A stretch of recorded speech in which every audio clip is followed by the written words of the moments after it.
Valentine's Day decor has lied to you. The pastel aisles, the glittered cards, the plush red hearts, the baby with wings and a toy-sized bow. All of it suggests that love is harmless, soft, almost comedic. A chubby infant flutters overhead, firing suction cup arrows into unsuspecting couples, and we smile because it feels safe. But that image is a late invention. It is a cultural mask layered over something far older and far more formidable. The original god behind those wings was not a cartoon. He was not sweet. He was not ornamental.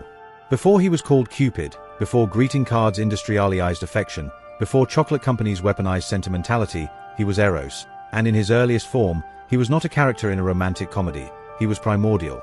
He existed in Greek thought before Zeus took the throne of Olympus, before Eros schemed, before Athena strategized. He was older than the Olympian order itself, older than temples, older than cities, older than what we would even recognize as civilization. To understand Valentine's Day honestly, not commercially, not sentimentally, but historically, we have to peel back the accumulated layers, the Roman reinterpretations, the medieval courtly love traditions, the Victorian lace and ink, the modern advertising machine. Beneath all of it is something elemental, something ancient, something that does not blush. We have to return to the beginning, to the moment in Greek cosmology when existence was still raw and unstructured, when kings of gods or heroic sagas did not yet populate the universe. We have to return to the point at which the first force emerged, one that made separate things seek union, the moment when the universe itself first felt the urge to come together. Valentine's Day decor Olympians hurling thunderbolts, the pastel aisles, before there were sea glittered cards, underworld kings, the plush red hearts, before even the sky had a name, wings and a toy-sized bow. The ancient Greek poetry, all of it suggests that love is harmless, not chaos in the modern sense of disorder, almost comedic, but a yawning infant flutters overhead, firing suction cup arrows into unsuspecting couples, and we smile because it feels safe. Without fanfare, that image is a late necessity. It is a cultural mask layered over. He is not introduced as a mischievous child. He is not described as playful. The original god behind those wings one of the first forces of existence. Cartoon, the one who loosens the limbs and overcomes the mind and wise counsels of gods and men. Before he was called Cupid, is not poetic before fluff. Greeting cards, it is a recognition that something within reality before chocolate companies weaponized sentimentality. Without that compulsion, and in his earliest form, without he was not a character in a romantic comedy. Without reproduction, he existed in Greek thought before Zeus took the throne of Olympus. Binding impulse woven into the structure of being itself. He was older than the Olympian. In this earliest conception, Eros is not romance. Older than cities. He is not affection. Older than what we would even recognize. He is the gravitational pull between bodies. To understand Valentine's biological drive toward union, not commercially, the insistence of life to expand beyond, but historically, if we have to peel back the accumulated layers, distance, the Roman isolation, fragmentation, the medieval Eros represents cohesion, the Victorian lace and ink. He is the force that turns isolation into relationship something elemental, and potential something into creation. Something that this matters because it reframes. We have to return to the beginning. The Greeks were not sentimental in Greek cosmology when existence did not reduce raw and unstructured. They understood that kings of gods or heroic sagas did not yet populate the universe. It interrupts stillness. We have to return to the point at which the first force emerged. It bends will, one that made placing Eros at the dawn of creation. The moment when the universe itself first felt the urge to come together. The universe itself moves because it desires movement. Creation is not passive; it is driven. In this form, Eros is closer to a cosmic engine than a personality. He is the reason the gods will later couple, the titans will generate offspring, and mortal beings will be born. Without him, Gaia remains alone. The sky never embraces the earth. The genealogy of myth never unfolds. The story of existence stalls before it begins. That is the original Valentine. Not a saint, not a cherub, but a primordial force that makes the universe want. As Greek mythology matured, so did the figure of Eros. The abstract, primordial force described by Hesiod gradually became more defined, more human, more embodied. He was no longer only a cosmic principle hovering at the dawn of existence. He was given lineage. He became the son of Aphrodite, the radiant goddess of beauty, sexuality, and irresistible charm. With that shift, Eros moved from metaphysics into mythic drama. He gained form, he gained personality, he gained a face. In art and poetry, he appears as a winged youth, not yet the plump cherub of later centuries, but a lithe, athletic figure with sharp features and deliberate intensity. He is beautiful, yes, but beauty in Greek mythology is rarely innocent. It is power disguised as attraction, and crucially, he is armed. The bow enters his hand. The arrows are slung across his back. The symbolism tightens. Love is no longer an abstract binding force. It becomes a targeted strike. The metaphor is unambiguous. Love is not politely negotiated between rational equals. It is inflicted, it pierces, it wounds. Greek poets describe desire as fire in the blood, as melting limbs, as an illness that weakens the knees and robs speech. It burns, it consumes, it enslaves, it enters the body without consent and rearranges the interior landscape. This is not decorative language, it is observational. The Greeks were paying attention to what intense attraction actually feels like. Modern neuroscience, with its brain scans and neurotransmitter charts, confirms what those ancient poets intuited. When someone falls into a powerful attraction, dopamine floods the brain's reward centers, serotonin levels shift, focus narrows, risk tolerance increases, rational judgment quiets, the prefrontal cortex, the seat of planning and impulse control, takes a step back, obsession grows, the beloved becomes central. The world reorganizes around desire. The Greeks did not have MRI machines. They had myths. They did not call it dopamine dysregulation or neural reward circuitry. They called it Eros, and in giving that experience a god with wings and weapons, they captured something essential. Desire does not request entry. It arrives, it strikes, it alters the course of gods and mortals alike. In the mythic hierarchy of Greece, power is everywhere. Zeus commands thunder, Poseidon shakes the earth, Athena outthinks warriors and kings. The Olympians are not symbolic abstractions. They are embodiments of authority itself, and yet, within that towering structure of divine control stands Eros, and he is not subordinate. He does not bow to the thunderbolt. He does not wait for permission. He does not answer to Olympus. Eros humiliates Zeus not by defeating him in battle, but by exposing his lack of control. Zeus, who governs cosmic order, repeatedly finds himself consumed by desire for mortals and goddesses alike. Io, Europa, Leda, Danae. In each case, longing overrides dignity. The king of the gods disguises himself as a bull, a swan, or a shower of gold. He shapeshifts not out of strategy, but out of appetite. That is humiliation. Supreme authority reduced to subterfuge because attraction will not be denied. Eros destabilizes Hera differently. Hera is the enforcer of marital order, the guardian of legitimacy and loyalty. Yet Zeus's compulsions ignite her jealousy again and again. Her fury does not fall on Zeus alone. It spills onto his lovers and their children. Heracles suffers for it. He suffers for it. Io wanders the earth because of it. Hera's power is immense. But it is constantly agitated by desires she did not choose and cannot extinguish. Eros does not strike her directly. With an arrow in every tail, he does something more destabilizing. He makes her react to what she cannot control. This is not ornamental storytelling. It is a philosophical commentary embedded in myth. The Greeks were making a statement about the limits of power. Zeus can command storms. He cannot command his own attraction. Hera can enforce vengeance and loyalty, but she cannot prevent jealousy from consuming her. Gods, otherwise invulnerable and sovereign, become erratic under the influence of longing. That is not a weakness in the narrative. It is the narrative. By allowing Eros to move even the most powerful figures on Olympus, Greek myth asserts something deeply human and deeply unsettling. No one is above desire. Not rulers, not philosophers, not strategists, not immortals. Longing levels hierarchy. It crosses ranks. It ignores status. It does not care how many titles you hold. The Greeks understood power intimately. Tyrants, assemblies, military ambition, and civic rivalry shaped their political world. They knew what dominance looked like, and yet, in their mythic imagination, the force that most reliably disrupts dominance is not war. It is an attraction. You can command armies into battle. You can legislate obedience. You can conquer territory, but you cannot order yourself or anyone else to feel or not feel desire. That is why Eros carries a bow instead of a throne. He does not rule through decree. He rules through inevitability. When Greek mythology crossed into Roman culture, Eros did not disappear. He transformed. The Romans renamed him Cupid, and in doing so, they sharpened one of his most enduring symbols. The arrows, the bow remained, but the quiver gained specificity. It was no longer simply a weapon of desire. It contained two distinct instruments of emotional consequence. The first arrow, tipped in gold, ignites overwhelming attraction. It does not produce polite interest. It produces fixation. The struck individual becomes restless, consumed, driven toward the object of desire with urgency. The second arrow, tipped in lead, does the opposite. It generates aversion, indifference, even revulsion. Where the golden arrow binds, the lead arrow repels. This duality is not mythic decoration. It is psychologically exact. Attraction and aversion are not moral opposites placed at distant poles of experience. They are neighbors. The emotional circuitry that intensifies attachment can, under different pressures, amplify rejection. The same energy that creates infatuation can invert into resentment. Passion can flip, devotion can sour. The distance between longing and loathing is narrower than most people are comfortable admitting. Cupid's quiver encodes that volatility. The Romans were acknowledging something unsettling. Desire is not stable by default. It is reactive. It can surge or collapse depending on circumstance, perception, ego, or injury. Love stories can begin in fire and end in frost, and sometimes the shift feels as sudden as an arrow's release. Modern Valentine's Day presents a curated narrative. Sweetness, permanence, uncomplicated affection. But embedded in the older myth is instability. The same god who kindles romance can just as easily extinguish it. The mythology does not promise balance. It promises intensity.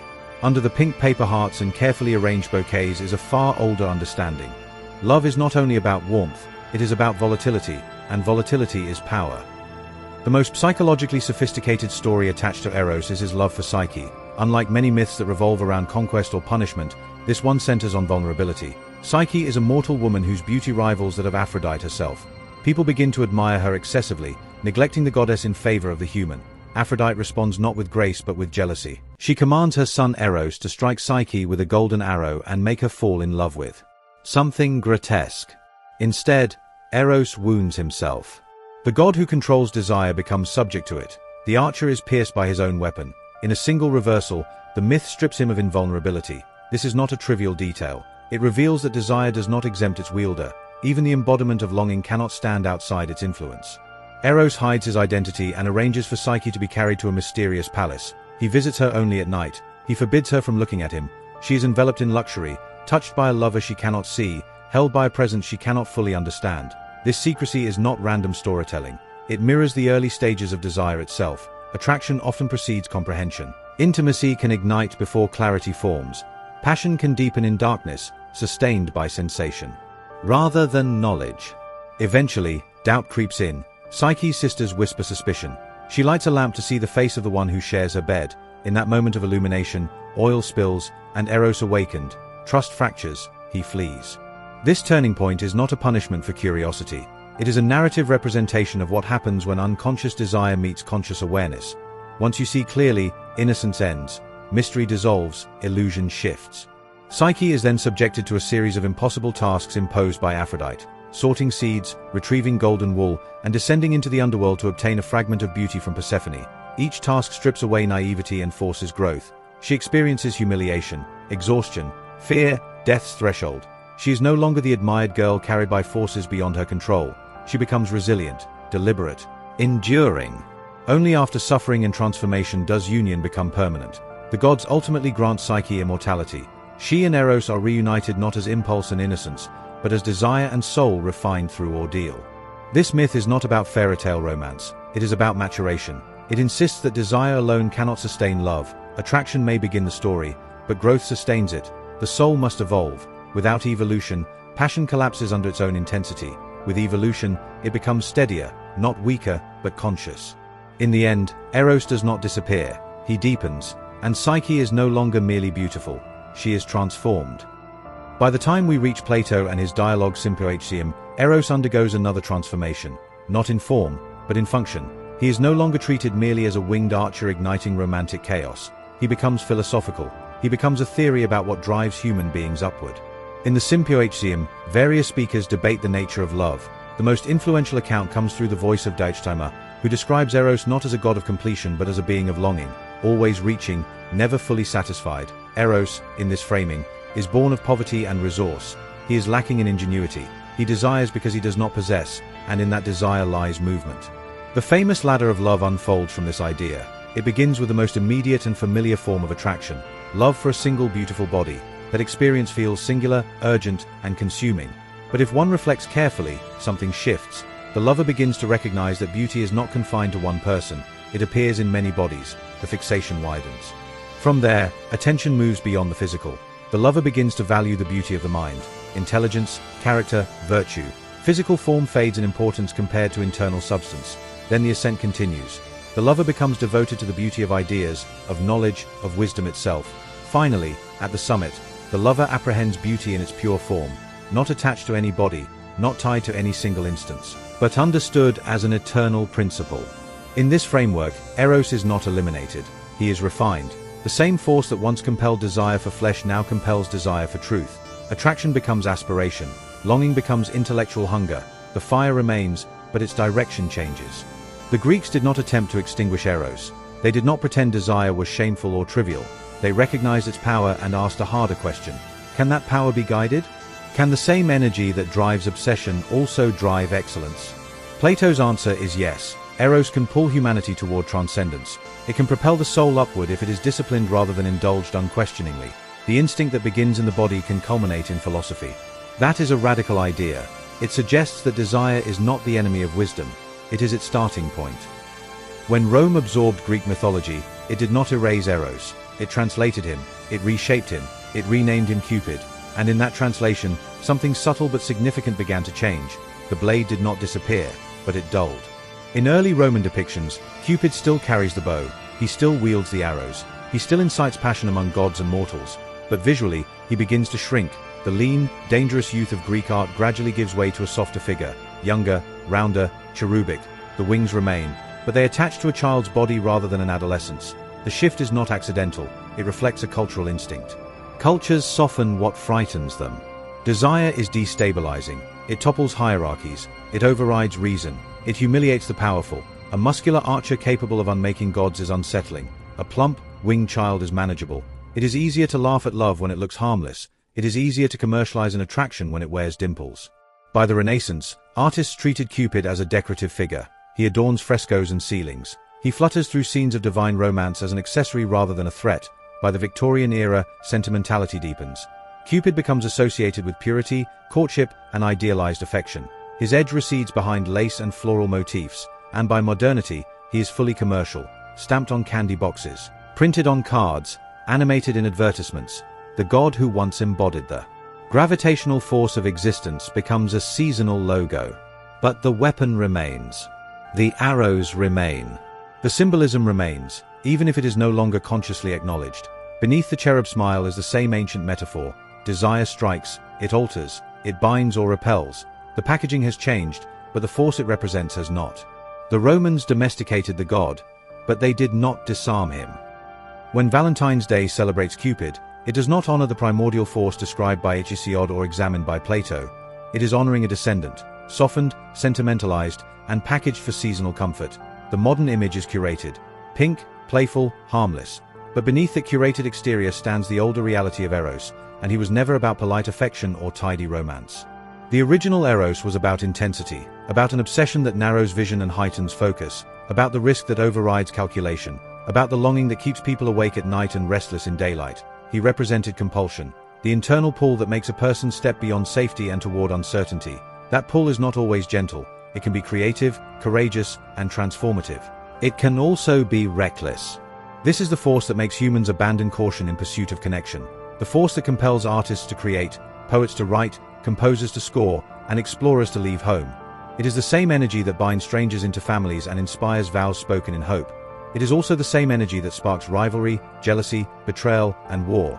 Entire empires have shifted because someone desired someone else. Entire histories have unfolded because attraction disrupted order. Without Eros, there is no civilization, no birth rates, no partnerships, no art is driven by longing, no philosophical striving toward beauty. The world would stagnate in isolation. But without restraint, without wisdom, maturity, and balance, the same force becomes destructive. Passion, ungoverned, can fracture families, destabilize leadership, and ignite conflict. The Greeks never pretended otherwise. They did not reduce the desire for sweetness. They mythologized it as powerful because they understood it was powerful. Valentine's Day places a mask over that truth. The myth underneath it remains far older, far sharper, and far more honest about what love actually does. Desire is destabilizing because it overrides the self. It interrupts the routine. It disregards carefully constructed plans. It shifts focus from stability to pursuit. When desire takes hold, it rearranges priorities with unnerving speed. What felt essential yesterday becomes secondary. What once seemed distant becomes urgent. Attraction has the power to reorganize a life from the inside out. It pushes beyond safety. It encourages risk. People relocate, confess, create, sacrifice, and sometimes self-destruct because something in them insists on movement toward another person, an idea, a vision. Desire does not ask whether the timing is convenient.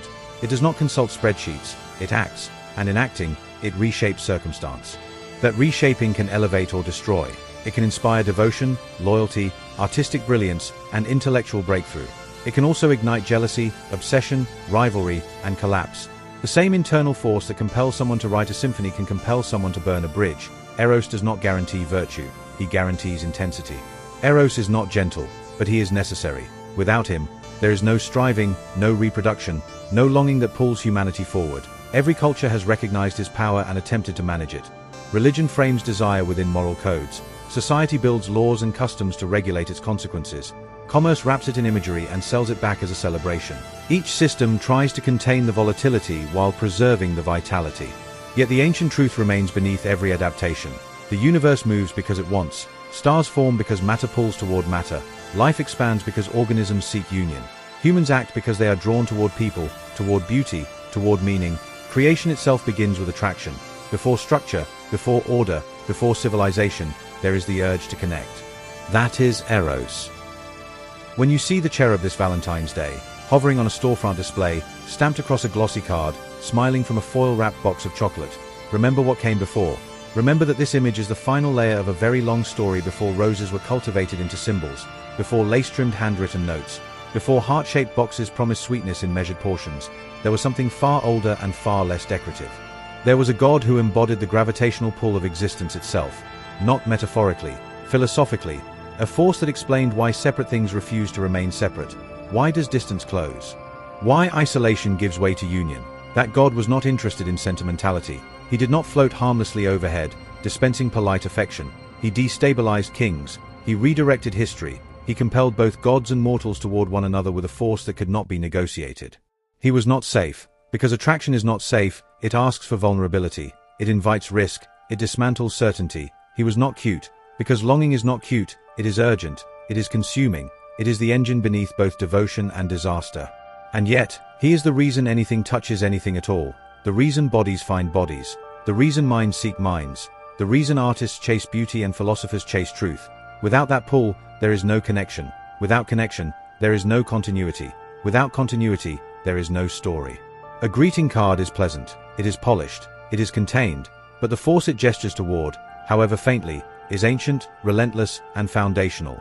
Beneath the pastel ink and scripted sentiment is the oldest truth of mythology. The universe moves because it longs.